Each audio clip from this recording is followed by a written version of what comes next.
दीपक देता है रोशनी फैलाने की प्रेरणा, फलदायी वृक्ष देता है देने की प्रेरणा, मधुबन देता है महकते रहने की प्रेरणा, महान व्यक्ति देते हैं जीवन जीने की प्रेरणा।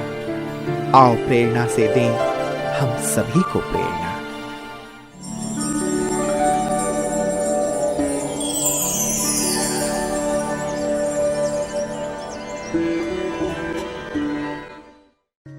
मीरा रोड भारत के महाराष्ट्र राज्य में स्थित ठाणे जिले का एक उपनगर है और मुंबई महानगर क्षेत्र का हिस्सा है।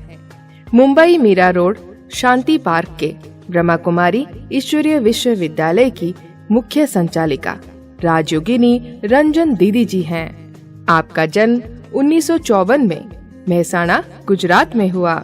बचपन से आपको पढ़ाई, चित्रकला आदि में विशेष रुचि रही है।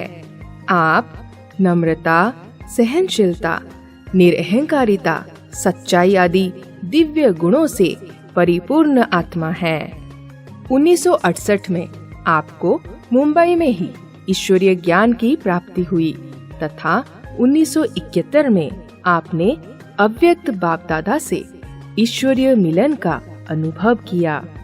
1975 में आपने अपना संपूर्ण जीवन परमात्मा की सेवा में समर्पित कर दिया। तत्पश्चात कांदिवली, कामदेवी, राजकोट, जामनगर, नडियाद, कलोल आदि स्थानों पर सेवाएं देते हुए 1992 से आप मीरा रोड में अपनी सेवाएं प्रदान कर रही हैं। जन जन तक ईश्वरीय संदेश पहुंचाने के लिए आपने अनेक कार्यक्रमों का आयोजन किया। दीदी जी के नेतृत्व में 500 से अधिक विद्यार्थी ज्ञान और योग से परिपूर्ण होकर अपने जीवन को दैवी गुणों से संपन्न बना रहे हैं।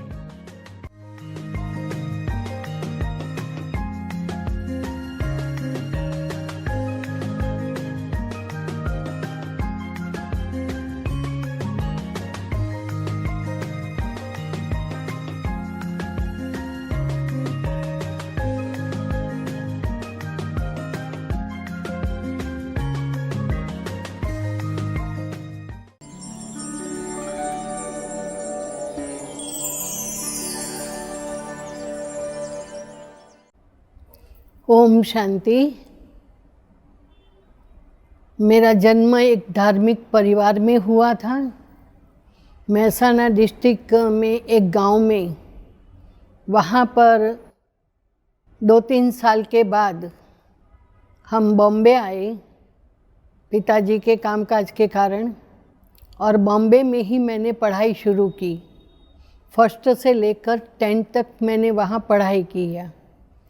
वहाँ पर मेरे पिताजी बहुत नामी ग्रामी थे, भक्ति बहुत करते थे, भक्त के नाम से नामी ग्रामी थे, क्योंकि हमारे घर में ही मंदिर था और उस मंदिर में माता जी की मूर्ति और साथ साथ कृष्ण की सेवा, ये दोनों साथ साथ हम करते थे।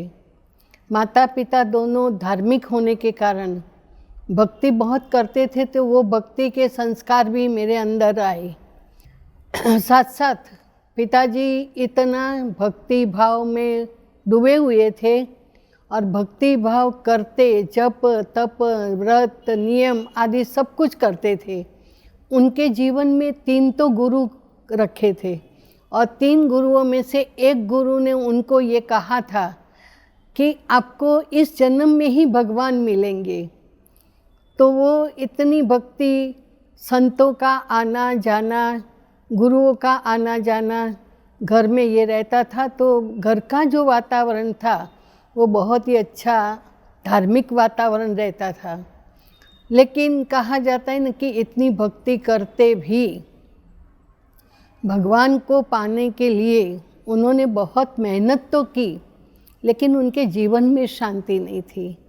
उनका जीवन बहुत ही अशांत, दुखी, साथ साथ कहते हैं बहुत क्रोधी स्वभाव के थे।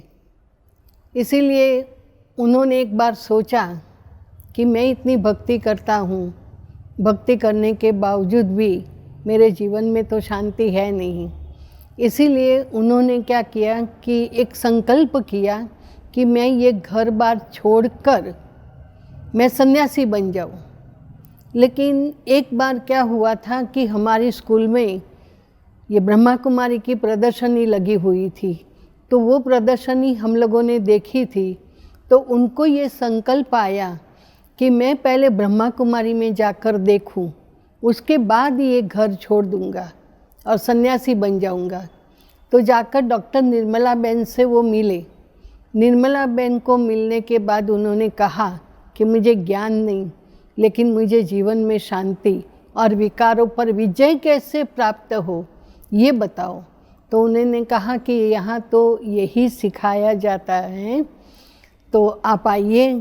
फिर वो गए दूसरे दिन से 7 दिन के कोर्स के लिए। 2-3 दिन छोड़ दिया, लेकिन हमारे घर में ही वो मूर्ति पूजा वगैरह था, घर ही मंदिर था, आरती वगैरह होती थी, अड़ोस पड़ोस के सब भाई बहन आते थे। तो मैंने कहा आप कहाँ जाते हो ये सब छोड़ करके?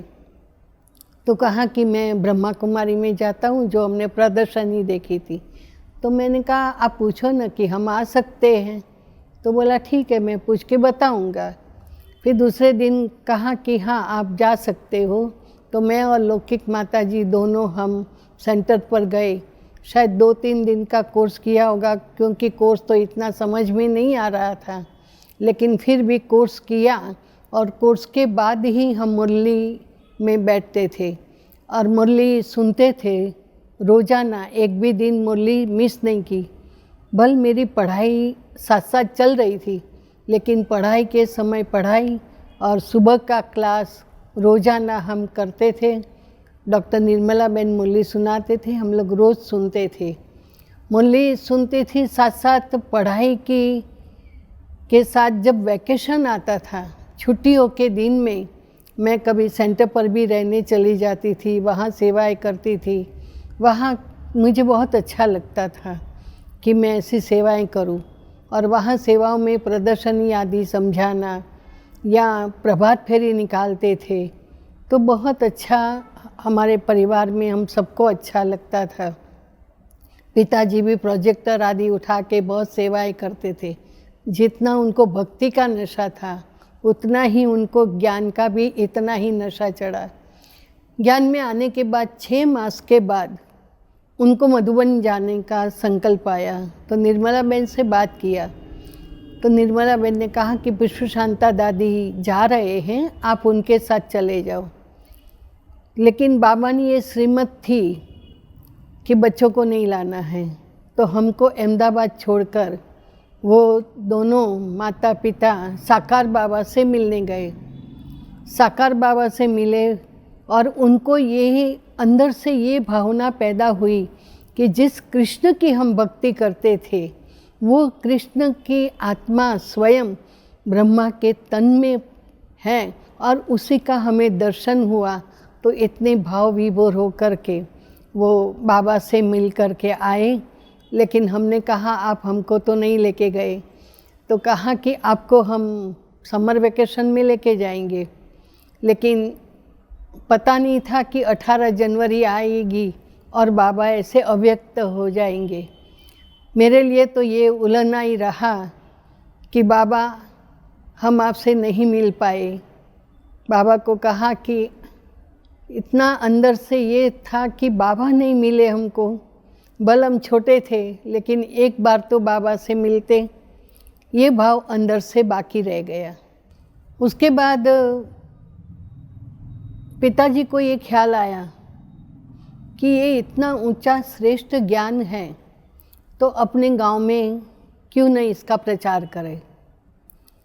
तो गांव तो दूर था, लेकिन कलोल में उन्होंने मकान लिया और हम लोग सब 70 के साल में कलोल में शिफ्ट हो गए। यहाँ का धंधा आदि बहुत अच्छा चल रहा था, सोनी का धंधा करते थे। लेकिन ये सब छोड़ कर के पिताजी को ये था कि वहाँ जाकर हम सेवा करें।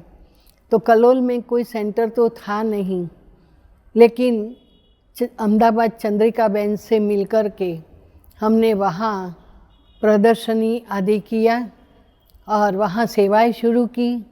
अपने घर में ही गीता पाठशाला खोली और वहाँ शुरुआत की। लेकिन 2 साल मेरे पढ़ाई के बाकी थे, तो वो पढ़ाई मैंने वहाँ पूरी की और 74 में मैंने पढ़ाई पूरी की और 75 में अहमदाबाद में बहुत बड़े मेले का आयोजन किया हुआ था। वहाँ शंकराचार्य आदि भी आने वाले थे, तो वहाँ कुछ समय पहले से ही मेले की तैयारियाँ हो रही थी। तो मैं उस मेले की तैयारी के लिए, सेवाओं के लिए जाती थी और मुझे वो सेवाएं करना अच्छा लगता था। पिताजी भी वहीं सेवा करने आते थे। फिर एक बार ये संकल्प आया कि मेले में दिव्या बहन और डॉक्टर निर्मला बहन तो आए हुए हैं, तो पिताजी ने दिव्या बहन से बात किया कि रंजन का विचार है कि अभी सेंटर पर रहे। तो बहन ने निर्मला बहन से बात करके दादी से भी बात की, बड़ी दादी से, और बड़ी दादी ने कहा कि भले रंजन जा सकती हैं 6 महीना तक देखे रह के, क्योंकि बड़ी दादी वगैरह सब दादियाँ भी उस मेले में आए हुए थे। तो मैं मेले के अंतिम दिन 1975 15 अप्रैल को, उसी दिन मैं यहाँ कांदीवली में आई सेंटर पर रहने के लिए। और निर्मला बहन तो फिर फॉरेन चले गए। मुझे दिव्या बहन और साथ में उनके साथ कला दादी भी रहते थे, तो कला दादी और दिव्या बहन की बहुत अच्छी पालना मिली, बहुत कुछ सीखने को भी मिला। लेकिन 6 महीने के अंदर ही बड़ी दीदी जो मनमोहिनी दीदी जी हैं, उनका आना हुआ क्लास कराने के लिए आए थे।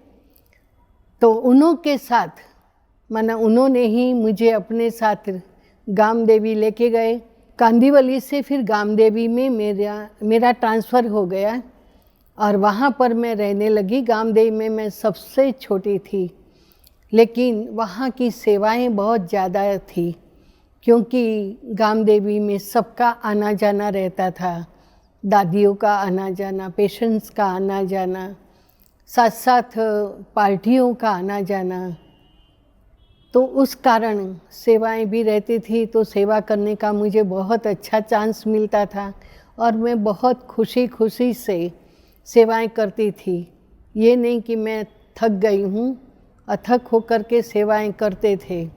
कभी दादियों के साथ, दादियाँ आती थी या शीलदादी के साथ, कभी वॉकिंग पर भी जाना होता था, मरीन ड्राइव, कभी वर्ली सी फेस है, कभी हैंगिंग गार्डन है।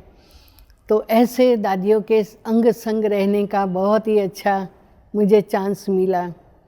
लेकिन कुछ कारणोंसर दादी जी की श्रीमत अनुसार दादी ने ही मेरे से बात की कि रंजन आप राजकोट जाएगी। मैंने कहा हाँ दादी, जैसे आप कहेंगे।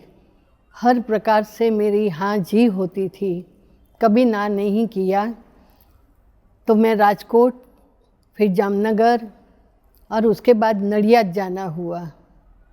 नडियाद से फिर बड़ी दीदी ने, मनमोहिनी दीदी ने मुझे वापस गामदेवी में रखा और गामदेवी में लगभग 5-6 साल सेवाएं करने के बाद सरला दीदी का अचानक फ़ोन आया कि रंजन के घर में ही सेंटर खुल रहा है, तो वहाँ पर रंजन आवे और रहे।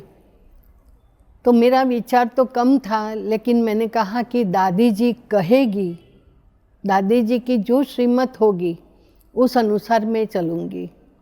तो दादी जी की श्रीमत मिली और दादी जी ने कहा कि भले रंजन कलोल में रहे। तो वहाँ 82 से 84 तक मैंने वहाँ सेवाएं की। वहाँ मेले आदि का आयोजन, प्रदर्शनियाँ और कई सेवाएं हुई। लेकिन घर में ऊपर सेंटर था, नीचे घर था, वहाँ से भी हमने कलोल में पश्चिम एरिया में वहाँ सेंटर खोला, बड़ा एक बंगले में, और वहाँ पर फिर सेवाएं शुरू हुई। बाकी घर में तो 6-8 मास ही रही होंगी। उसके बाद वहाँ पर सेवाएं शुरू किया और वहाँ पर रहने के बाद फिर शीलदादी का ही बुलावा आया। शीलदादी ने कहा कि दिव्या बहन को कहा कि रंजन को यहाँ भेजे। तो फिर मैं वापस गामदेवी में आई और गामदेवी में 6-7 साल रही होगी और वहाँ भी अच्छी सेवाएं की। शीलदादी की तबीयत कुछ डाउन हुई, तबीयत ठीक नहीं रहती थी, तो उन्होंने सोचा कि दिव्या बहन से बात करके कि रंजन को बोरीवली कनेक्शन में जो सेंटर खुला है मीरा रोड, वहाँ पर ही उनको आप भेजो। तो दिव्या बहन के हाथ में मेरा हाथ सौंप दिया और मैं मीरा रोड में 92 से यहाँ सेवाएं कर रही हूँ।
मेरा अनुभव में एक बात ये भी कहना चाहूँगी कि लगभग 70 या 71 में फर्स्ट टाइम बाबा से मिलना हुआ।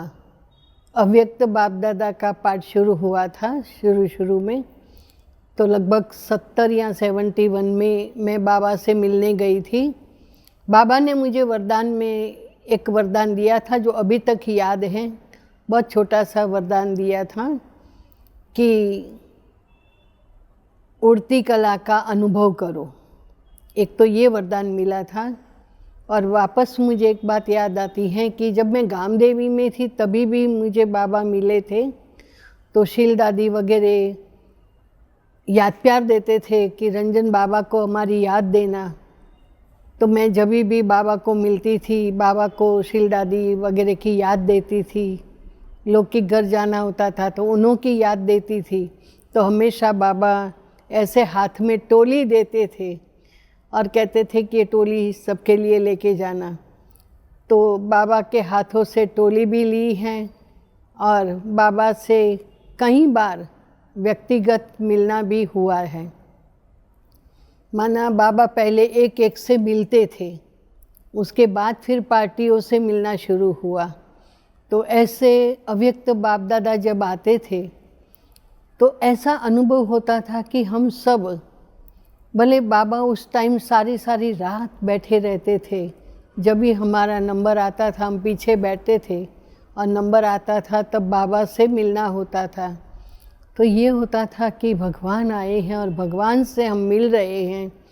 तो ये अनुभव हमेशा ये रहा कि बाबा कब आएंगे, कब मिलेंगे। जब बैठते थे योग में और गुलजार दादी आते थे तो उसकी समझो वही अनुभव में बाबा की याद में कि बस बाबा आए हैं, बाबा को मिलना है। और जब हमारा नंबर आता था तो इतनी खुशी होती थी क्योंकि मोहिनी बहन साथ में बैठे रहते थे और बाबा से बहुत अच्छी तरह से मिलना होता था। तो यही अनुभव होता था कि हम गुलजार दादी नहीं लेकिन गुलजार दादी के तन में बाप दादा को अर्थात भगवान को मिल रहे हैं। तो ऐसी भावनाओं के साथ बाबा को मिलना होता था। जब मुझे मीरा रोड में शिफ्ट किया तब सेवाओं का कुछ अनुभव नहीं था मुझे कि कैसे सेवाएं करनी हैं, क्या कैसे प्रदर्शनी आदि करनी है। तो मैं दिव्या बहन से पूछती थी कि बहन कैसे करे सेवा, क्योंकि गामदेई में मैं रहती थी तो वहाँ ऐसी सेवाओं का अनुभव नहीं था। वहाँ ऑलराउंड सेवा करते थे, लेकिन वो सेवाओं का खास अनुभव नहीं था। इसीलिए मैं बहन को पूछती थी कि बहन सेवाएं कैसे करें। तो फिर बहन ने कहा कि नीचे दुकानें खाली हैं, तो दुकानें में प्रदर्शनी आदि के लिए बात करो। फिर वहाँ दुकानों में धीरे धीरे प्रदर्शनी शुरू किया। फिर यहाँ मंदिरों में भजन मंडलियाँ होती थी महिलाओं की, तो महिलाओं की भजन मंडली में जाकर प्रवचन आदि देते थे। तो ऐसे धीरे धीरे धीरे सेवाएं करती रही। तो फिर जहाँ सेक्टर 10 में भी जो हमारा सेवा केंद्र था वो छोटा पड़ने लगा। फिर हमने ये बड़ा शांति पार्क में सेवा केंद्र लिया और यहाँ पर सेवा शुरू की। लेकिन यहाँ पर बाबा कहते हैं विघ्न तो आएंगे, तो विघ्नों को कैसे पार करना है। और ऐसे विघ्न आए, लेकिन बाबा की मदद से पार किया। सबसे बड़ा विघ्न तो आया कि ये सोसाइटी, ये बिल्डिंग में सोसाइटी बनी हुई थी, तो सोसाइटी में जो मीटिंग रूम अभी हैं वो बाबा का रूम था। तो बाबा के रूम में वो जगह एक्स्ट्रा थी, तो वो डक एरिया में हमने रूम बनाया था बाबा का, अच्छी तरह से बांधकाम करके। तो सोसाइटी वालों को ऑब्जेक्शन हुआ कि आपने ये रूम बनाया है, कभी आग लगी तो, कभी कुछ हुआ तो इसीलिए उनको ये था कि ये रूम हम तोड़ देवे। लेकिन हम तो तोड़ेंगे नहीं। उन्होंने भी बहुत ट्राई किया कि ये रूम तोड़ने के लिए म्यूनसिपाल्टी में जाकर बैठते थे और कहते थे कि ये रूम आप तोड़ दो। लेकिन वो कहते थे कि ऐसे स्थान, धार्मिक स्थान पर हम कैसे तोड़ेंगे। वो तोड़ने के लिए तैयार नहीं होते थे। एक दिन तो सोसाइटी वालों ने ये किया कि 25 पुलिसों के काफले के साथ वो तोड़ने के लिए आए, बाबा का रूम तोड़ने आए। और 2-3 बारी तो धमकियाँ भी दी कि आपका रूम खाली करो, हम तोड़ने आ रहे हैं, खाली करो, हम तोड़ने आ रहे। ऐसे 2-3 बारी उन्होंने कहा, लेकिन हमने तोड़ने नहीं दिया। लेकिन जब ये पुलिसों के साथ आए और तोड़ने के लिए, तो हमने कहा आप 5 मिनट ठहरो, हम म्यूनसिपाल्टी ऑफिस में जाकर आते हैं। वहाँ पर गए और वहाँ पर जाके कहा कि ये रूम तोड़ने के लिए आए हैं, तो क्या करें। तो कहते हैं कि उनको हम फ़ोन कर देते हैं, नहीं तोड़ेंगे। उनको यहाँ फ़ोन भी किया, लेकिन सोसाइटी वालों ने कहा कि आप एक हथौड़ा मारो, बाकी हम तैयार हैं। लेकिन उन्होंने नहीं माना और हथौड़ा मतलब तोड़ने के लिए तैयार नहीं हुए। उसके बाद क्या हुआ कि फिर शाम को वापस आए तोड़ने के लिए। पहले सुबह में आए थे, फिर शाम को वापस आए 4 बजे।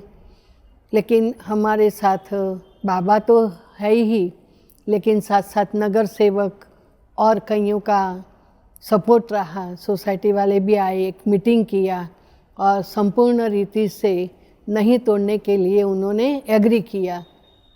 लेकिन जब ये इनको पता चला, हमारे सोसाइटी के चेयरमैन आदि को, उन्होंने पूछा क्या हुआ, तो बोला कि तोड़ने के लिए मना किया है।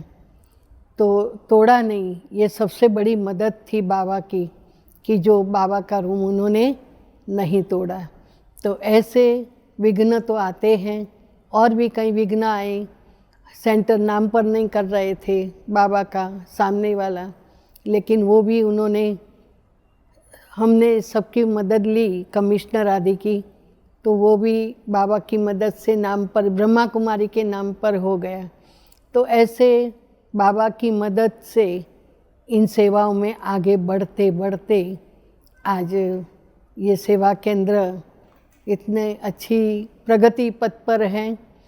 और इसीलिए मैं ये कहना चाहूँगी कि दिव्या बहन का साथ, दादियों की दुआएं और साथ साथ हमारी बहनों की जो साथी बहनें हैं, उनके साथ और सहयोग से बहुत अच्छी सेवाएं चल रही हैं। मैं हमेशा दादियों के अंग संग या बड़ों के अंग संग रहने के कारण, एक तो मेरे में नम्रता भाव कि हमेशा नम्र होके चले। हाजी का पाठ कभी भी कोई बड़ों की बात नहीं करना है। हमेशा हाँ जी, कोई भी प्रकार की सेवा हो, कुछ भी हो, दादी ने कहाँ भी भेजा हो, दादी ने कुछ कहा हो जहाँ भेजने के लिए, तो हमेशा हाजी का पाठ रहा और निरअहंकारी बनकर के किसी भी बात का अहंकार नहीं। ऐसी बाबा ने हमारे में विशेषताएं भरी कि इन विशेषताओं के कारण ही मैं आज आगे बढ़ी हूँ। और सचमुच तो आगे बढ़ने का कारण है इन दादियों की दुआएं, क्योंकि गामदेव में जब थी और ब्रिजेंद्रा दादी जब हॉस्पिटल में थे और उसका भी 5 दिन अंतिम समय चल रहा था, निर्मल शांता दादी भी आए हुए थे, संतरी दादी भी आए हुए थे, दादियाँ भी सब आई हुई थी। तो ऐसे दादियों के साथ में रहकर सेवा करना ये बहुत बड़ा सौभाग्य की बात है। वर्तमान समय पुरुषार्थ में यही कि सुबह उठने से लेकर बाबा की याद रहे, अमृत वेला मिस न हो, लेकिन अमृत वेले के लिए वह अच्छी पुरुषार्थ कर रही हूँ। कभी कोई तबीयत के कारण थोड़ा लेट भी हुआ, लेकिन लेट होकर के भी मैं ज़रूर बाबा की याद में बैठती हूँ और यही पुरुषार्थ करूँ कि अंत में भी बाबा की याद रहे और अंत में बाप समान, दादियों समान बन कर के बस घर जाना है। यही अंतिम पुरुषार्थ है। अंतिम समय के लिए मुझे खुद के लिए ये मैं बाबा को घड़ी घड़ी ये याद करके कहती हूँ कि बाबा अंत में जब ये आत्मा शरीर छोड़े तो आपकी याद और आपका साथ रहे और कोई की याद ना आए, यही पुरुषार्थ में कर रही हूँ। ब्राह्मण भाई बहनों के लिए भी ये विशेष संदेश है कि आप सभी भी अभी अंतिम समय में अंतिम चरण चल रहा है, विनाश की भी तैयारियां हो रही हैं, तो अंतिम समय में यही सब पुरुषार्थ करके मनसा सेवा करे। और मनसा तन मन धन से तो सेवा करते ही हैं, लेकिन मनसा वाचा से भी मनसा सेवा श्रेष्ठ है। इसीलिए मनसा सेवा में सभी आत्माओं के प्रति एक शुभ भावना और शुभ कामना रहे। किसी के प्रति कोई अशुभ संकल्प न हो या कोई ऐसा वैसा संकल्प न हो और अच्छे शुद्ध संकल्प में रहकर शुभ चिंतक बनकर के सेवा करें।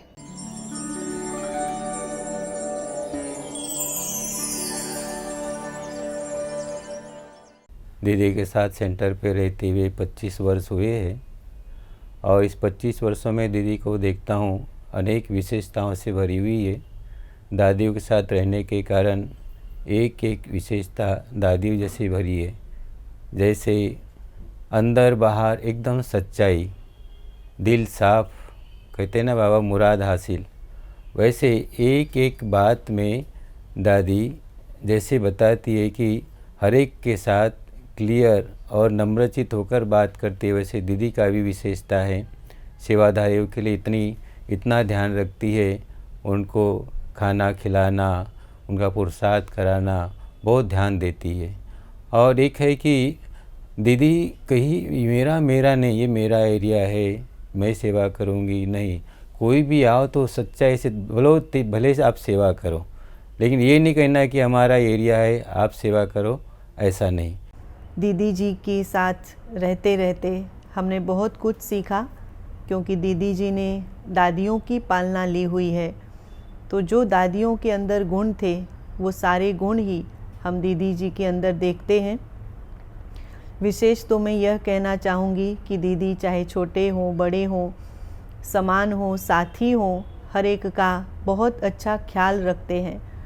हमने कई बार देखा है कि अगर किसी कारण से किसी का स्वास्थ्य ठीक ना हो तो दीदी उनका पूरा ध्यान रखते हैं। दूसरा, हम जितने भी दीदी के साथ रहते हैं तो हम हर एक को यही फील होता है कि दीदी मुझे ज़्यादा प्यार करती हैं, या दूसरे को ऐसे लगता है मुझे ज़्यादा प्यार करती हैं। लेकिन हमने देखा है दीदी का प्यार हर एक के लिए समान ही होता है। बहन जो सुबह सुबह मुरली क्लास लेती है, उनका जो मुरली सुनाने का जो रमणीकता भरा अंदाज़, जो मुरली में वो हर शब्दों को पोस्टमार्टम करके हमारे सामने रखती है, वो बहुत अच्छा लगता है। और एक रमणीकता अंदाज में वो हमारे सामने मुरली को पेश करती है, वो बहुत अच्छा लगता है। दूसरा है कि दीदी जी बहुत बढ़िया गाना भी गाती है, उनकी आवाज़ बहुत मीठी और सुरीली है। दीदी जी एक ऐसी तपस्या की मूर्त है कि जिनके कर्मों में ही मैंने तपस्या देखी है। एक माँ स्वरूप बनकर आज यहाँ पर सभी की वो पालना कर रही है। स्पेशली मेरे साथ कहूँगी तो दीदी ने मुझे इतना आगे बढ़ाया है, और एक माँ की जो फीलिंग होती है वो उन्होंने हमें दी है। तो ज्ञान में तो दीदी आगे है ही, लेकिन उनके ज्ञान के साथ साथ योग की जो पावर है वो भी हमने दीदी को देखी है। क्योंकि दीदी के जो महावाक्य होते हैं या वो जो हमें सजेशंस देते हैं और उसी रीति से अगर हम वो कार्य करते हैं तो वो बिल्कुल कहीं ना कहीं पर वो राइट होता है, पॉजिटिव होता है। तो एक योग बल भी है उनके अंदर। आज मैं एक प्रसन्नता और गौरव की अनुभूति कर रही हूँ, क्योंकि जिनके बारे में, जिस दिव्य आत्मा के बारे में मैं आज बात करने जा रही हूँ, वो है अपने त्याग, अपने संयम, अपने संस्कार और अपने ज्ञान से जिन्होंने 32 सालों से मीरा रोड में एक प्रकाश फैलाया है, ऐसी ब्रह्मा कुमारीज की सम्मानीय बीके रंजन बहन जी। रंजन बहन जी ने अपने इस कार्य की शुरुआत मीरा रोड में एक बहुत छोटे से केंद्र से की थी, लेकिन आज उनकी तपस्या, उनकी लगन, उनका अनुशासन से बढ़ के उन्होंने एक सेंटर से 6 स्थानों को यहाँ पर कार्यान्वित किया है। दीदी का स्वभाव बहुत निर्मल, सरल, उदारचित और सच्चाई, सफाई है।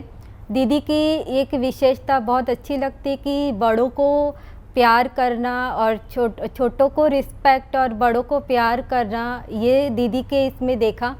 साथ साथ ये भी ये इतना बड़ा भाग्य है कि दीदी दादियों के साथ रहे हुए हैं, तो हमको बहुत अच्छा लगता है। क्योंकि साकार बाबा तो चलो है नहीं, पर दादियों के साथ रहकर उन्होंने इतनी पालना ली है, तो वो पालना हमें मिल रही है।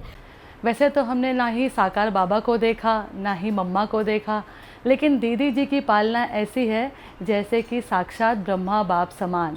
जैसे बाबा ने कभी भी किसी की कमी कमज़ोरी को ना ही अपने मन पर रखा, ना ही चित्त पर रखा। जैसे एक माँ होती है, अपने बच्चों को अपने आंचल में समा लेती है, वैसे ही दीदी जी भी अपने संग से सभी को यही भासना देती हैं कि वह आत्मा इस यज्ञ के लिए कितनी अमूल्य और कितनी विशेष है। दीदी जी बाप समान ही हम सब की इतनी विशेष पालना करती हैं। यहाँ आने वाली हर आत्मा का बहुत ही ध्यान रखती हैं। हमें मिला अमर वरदान ज्ञान की मुरली से, हमें मिला अमर वरदान ज्ञान की मुरली से।